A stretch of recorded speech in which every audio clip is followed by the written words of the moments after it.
friends, welcome to day 2 of the Every Bit Counts challenge. So stick around and let's get preserving.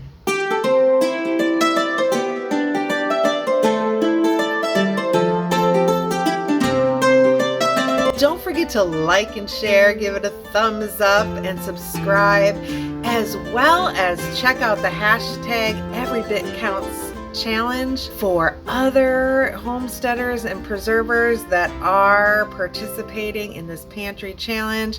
So let's get preserving, let's get cooking, let's get ready in this challenge and support one another. Thanks again to Jessica from Three Rivers Home for the inspiration.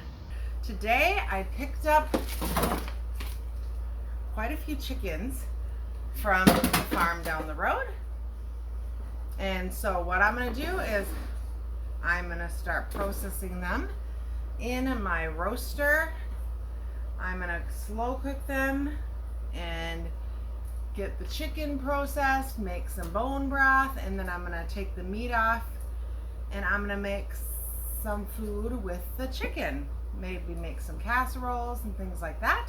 And then I'm going to can up the bone broth, and then I want to try to freeze dry some of the bone broth to have some nice healthy chicken bouillon bone broth for when I want to have some quick on the shelf.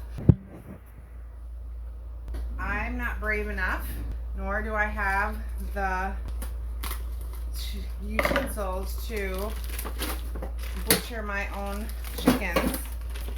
So I am fortunate and blessed enough to live in a farm community. And we have a great farm here in Hunter that processes chickens for us. I am going to do 2 of these birds today in the roaster. What I'm going to do is I'm just going to put some of my, if you saw my onion video, then what I do is I like to take like my onions and carrot ends and things and keep those. I save those and I will wrap those up in a cheesecloth and I will put those in the water in here and just give it some flavor for my broth.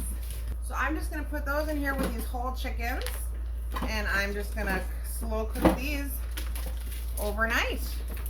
And then tomorrow we will have the chicken that I'll debone, and then we will have some great broth that I will can up, and then I will take the bones left over and I will make some more bone broth, which I will freeze dry. So there we go for the chickens. I filled up some water in here. I'm going to put a splash of apple cider vinegar just for some acid. Then let me get,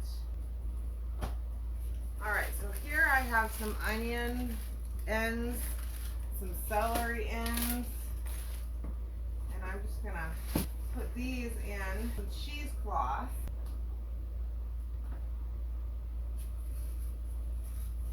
I have a couple carrots here too that I'm going to throw in.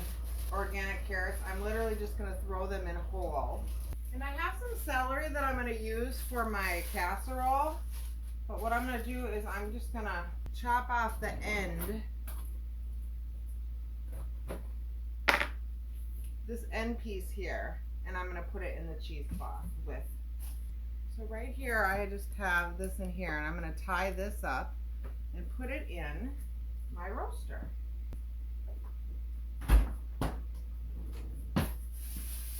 So she also had some beans, cucumbers, some tomatoes, and some green peppers ready. So I did get some of those from her too. And I had some lettuce and some broccoli. So I'm going to make myself a lovely salad. And I'm also going to make some homemade naan.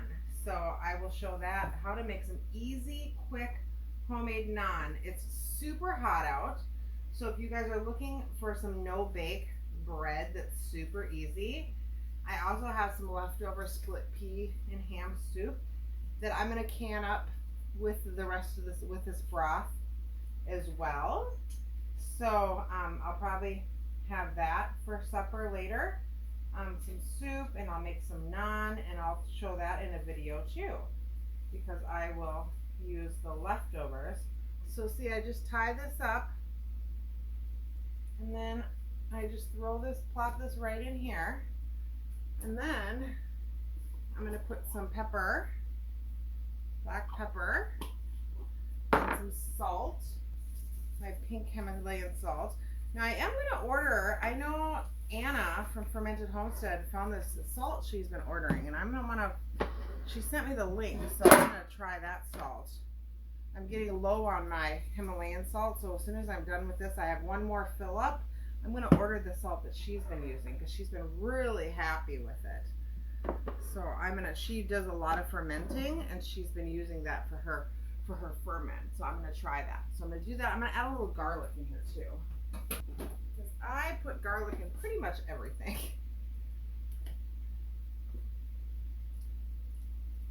And I normally could add more water in here, but because this is just the first round, and then when the chicken is done, I'm going to actually take the meat off, and I'm going to do a whole nother pot of broth with just the bones. So I think that I will have plenty of broth. This I might turn into a chicken soup. We'll see. I don't know what I have in the garden for veggies. All right, so I'm going to get this going, everybody, and I will show you it later when it's done, and we will process some more chicken. See you in a bit. So working on my gut health, I'm going to have a cup of broth. Here's my broth that is in here that I will can when my canner's done with the soup in there. And look at all this lovely fresh chicken that I'm going to cool off and debone, and I'm going to make some meals with. So this is so exciting, everybody. So if you don't have access to farm fresh chickens, you can buy whole chickens on sale. Try to buy the best meat that you can, and then you can process them this way too. Stock up for your own broth. At least it's healthier this way. Lots of steam coming out of there. You can save so much money. So it's another way where you can meal prep. You can either can the chicken, freeze the chicken. I have videos on canning chicken. I'm going to meal prep with these. I have lots of meal prep videos with chicken and making freezer meals and all of the things. This I'm going to make some, for sure I'm going to make some broccoli chicken rice hot dish. And I'm going to have some to eat, and I'm also going to try to freeze dry I'm going to start doing some MREs to have on the shelves. So yeah, we'll see you in a bit, everybody. Hi friends, welcome back to my humble homestead. Today I have the Olympics on my TV over here, and I am going to process, I have a bag of onions that I've been needing to process, and I'm going to put them in my cube freeze dryer. So how many of you have freeze-dried onions? I know some people freeze dry and turn them into onion powder. So I haven't decided what I'm going to do. If I'm just gonna, I might just keep, I have some minced onions already. So I'm not sure. I'm using my handy dandy chopper here that I got on Amazon. I can link that below. I have a couple different ones, but I'm using this. It works so nice, especially for like onions, or if I'm doing batch cooking. Ooh, these are very strong onions. My eyes are tearing already, and I even put glasses on. So put glasses on to try to help. Ooh, but it's not working. Someone told me you can soak the onions in water and try it.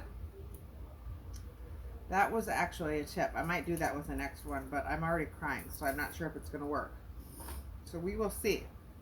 Anyway, so I'm going to get these chopped up, and then I'm going to get them, let me show you here, put on my Prep for Life trays here and put in the freeze dryer and process them. I'm going to try to rinse this one off here.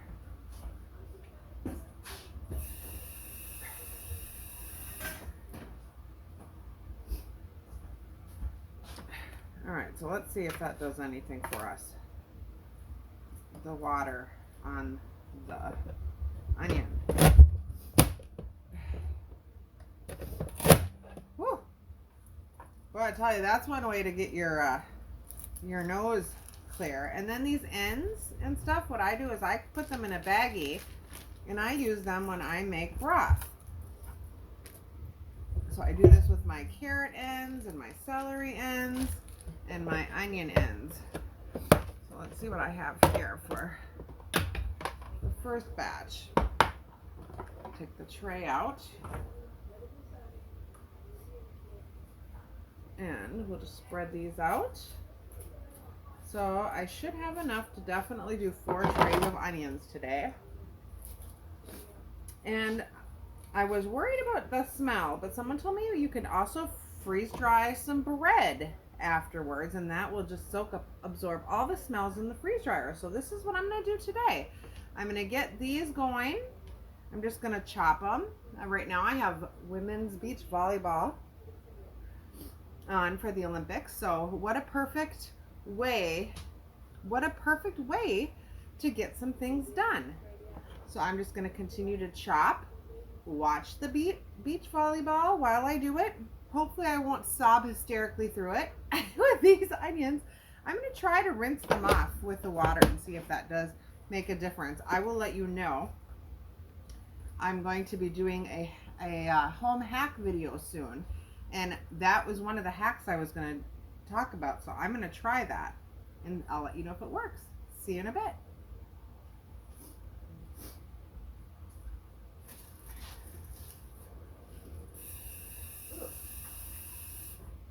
That's not a good one.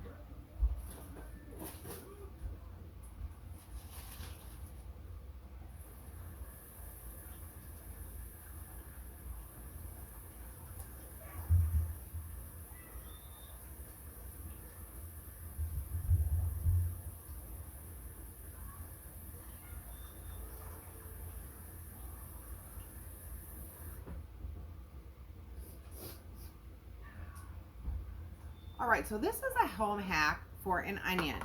I am chopping up some onions. I'm going to freeze dry them, and I've been crying already. These are very strong red onions.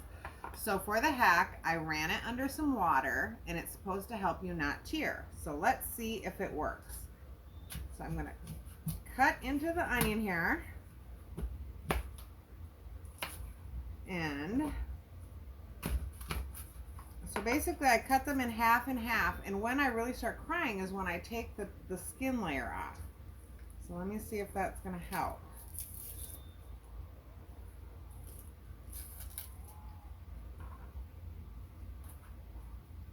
It's a little bit better. I mean, I can't, before, I mean, I was like sobbing, watching the Olympics here sobbing, and I'm going to use my chopper. Oops, I need to cut it a little bit more into 2 pieces.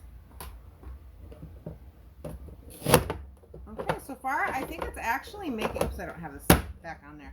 I think it's making a difference. I'm going to do a few of them, and then I will let you know if this hack worked. And then I also save my skins and end pieces, and I use these, I wrap them up in a cheesecloth, and I use them when I make broth, bone broth. So that's kind of a little extra tidbit in there that I do. So yeah, so far I think it's actually helping. Just running it under regular water. Wow. Okay, I'm gonna do a few more and I'll let you know.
All right, so I definitely think it helps. It's certainly not foolproof, but it does help. I'm not crying as much, but my eyes are still watering. So I would say this is an okay hack. Not 100%. Maybe if I combined it with some other things, like maybe chewing gum at the same time. I am talking through it, which I can, you know, it does absorb some of the tearing bits in your mouth. But yeah, I think it probably does help. Not 100%, but it probably does make a difference if you do rinse the onions first. So yeah, I'll give that a thumbs up for a hack. Not two, but one. All right, I'm gonna keep processing these onions and get them in the freeze dryer. And then we will see you and show you how they look. I am going to actually process these not frozen, so I will put them in my freeze dryer.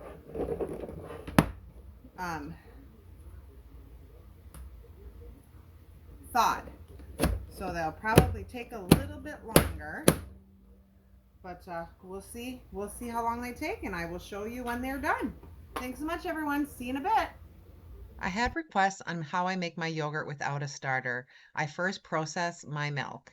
All right, friends, I use my Instapot, but you guys can, you know, Google how to make it if you don't have an Instapot. There are many different ways. And I just pour a whole gallon of milk. I get my milk from a local farm here in North Dakota, and that's just how I help my gut health. It has lots of probiotics in it, fresh. I pre-take the cream out, which I use. I make butter. Sometimes when my grandkids are here, we make ice cream, or I freeze it. My son likes it in his coffee, but you know, it just helps all that brain health, those natural fats. I find that I make a whole gallon because I like to have a bowl of ice cream, a bowl of yogurt with some honey for breakfast. Or, you know, I have usually a light meal in the morning and then a main meal. Or sometimes I do like to make these yogurt bites that the grandkids love. And I make these and I freeze dry them. I have a video I can link below how I do that. This is how I make it. I literally put the milk in here and I go to the yogurt function and then boil. And then I hit start. And then I have the lid on. And then when this beeps 3 times, I am going to stop this. I will show you what's next. Well, basically, I can tell you. What I do is when this boils, it is going to be at between 180 and 190 degrees. So we don't want it to go 190. It's usually between 180 and 188. And I have 2 different thermometers that I use to take the temperature. So I can link those below too. I got those on Amazon. They're not very expensive. But one thing with making yogurt, you do want to watch your temperatures because that's how we get it thickened. Make sure the temperature is right for getting the great probiotics in there. And then I let it cool down to 118. There's a couple ways you can do it. I do it in ice in my sink if I want to do it quick, or if I've got a zillion other things going, I literally just let it at room temperature for like 2 hours and then it comes down. So I will show you that. Right now we're going to get it boiling, and not boiling, but you know, it says boil, but we're going to get it the temperature heated up, and then we'll show you what's next. And one thing I use whey. So here's what I use. I use my whey that I took off from my previous yogurt. And I will show you how I strain the whey out of this yogurt. And that is what I use as my yogurt culture. It works great. It is free. I get an abundance of whey. And as I will show you here, that's one of the things I do. There's so many things. I use it to ferment my chicken feed. It's just a great ferment starter. Great way to use your whey for making your homemade yogurt is to give it to your pets and farm animals. I started fermenting my chicken feed with this leftover whey. I put about a half a cup in their feed, cover the rest with water and let it ferment for a few days. The chickens love it, and it's great for thy digestive health. Great gut health for everybody in your home. Okay, friends, so now I have my yogurt in a cool sink of water, and I'm just letting it cool down. Right now I'm down at about 141 degrees. So I'm just going to let it get down to about 122. So between 120, 122, anywhere between, 118 and 120-ish is kind of where the goal-ish is where I get it. And then I'm going to bring it back over to my Instapot and add my whey. Okay, so we are at 118. So I put it back in the Instapot. I am just going to take my whey that I have here. So if I had yogurt or something, if I was using, sometimes if I don't have whey or if I've used all this for the chicken feed, I will just take yogurt from my last batch and I will mix it in and temper it with a cup of milk. But since I just have liquid whey, I just pour about half of that. Well, maybe I put a little bit, half. And then I'm just literally going to mix that up. And that is it. And then I'm going to put the lid back on. So then I will just hit the yogurt button again. And then I will switch it from boil to 24 hours. And then I hit start. Now tomorrow I will have yogurt. And I will take it out and I will strain the whey out, which gives me my whey that I use for fermenting the chicken feed and use for making more yogurt. That is it. I will show you the finished product. Okay, so we are at 118. So I put it back in the Instapot.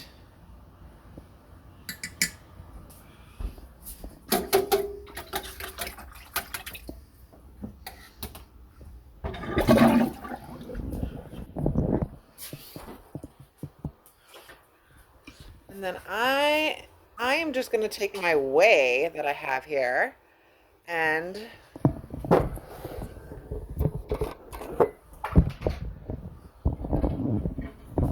so if I had yogurt or something, if I was using, sometimes if I don't have whey or if I've used all this for the chicken feed, I will just take yogurt from my last batch and I will mix it in and temper it with a cup of milk. But since I just have liquid whey, I just pour about half of that. Well, maybe I put a little bit, half. And then I'm just literally going to mix that up. And that is it. And then I'm going to put the lid back on.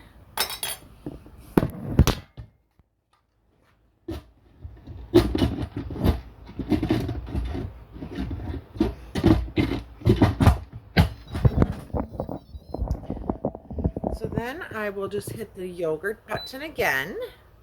And then I will switch it from boil to 24 hours and then I hit start. Now tomorrow I will have yogurt and I will take it out and I will strain the whey out, which gives me my whey that I use for fermenting the chicken feed and use for making more yogurt. That is it. I will show you the finished product. Thanks, everyone. Be blessed. Have a great day. Good morning, friends. So this is my yogurt after it's been sitting overnight, and I am going to strain it. To do that, I usually just find a deep bowl, and I put a strainer in it. And then I take a piece of cheesecloth. I've used coffee filters when I had an overabundance of coffee filters, so that works great too if you don't have cheesecloth. And I just put this in here like this. And I usually do this in 2 rounds. So then I dump. You can see how much whey I get in the first batch. Then I just dump it till it's filled. And you can just hear it's going to strain. And I just let it strain till it's thick and the whey gets out. And you can see here what the yogurt looks like. So there we go. So that'll be the second batch. So I'm straining my yogurt. And then I take the whey from the yogurt. And I use the whey from the yogurt to make the chicken feed. So I take the chicken's feed here. And then I mix it with some chia seeds, flax seeds, just a bunch of stuff, and nuts and things that I think would be good for them. And then I mix it in with the whey, and then I add some filtered water in there. And then I let it ferment, and that is what the girls eat. Let's see. As far as they also pick and graze out there as well. So they are growing and doing well. So not only do I preserve for myself, but I preserve for the animals too. And I did give them a little whey in their dish because they do like it. So it's one thing you can do with your whey, if you do make your own yogurt, is give it to your animals. It's a great probiotic for them. Thanks so much for watching. Be blessed. Have a great day, and remember you're loved.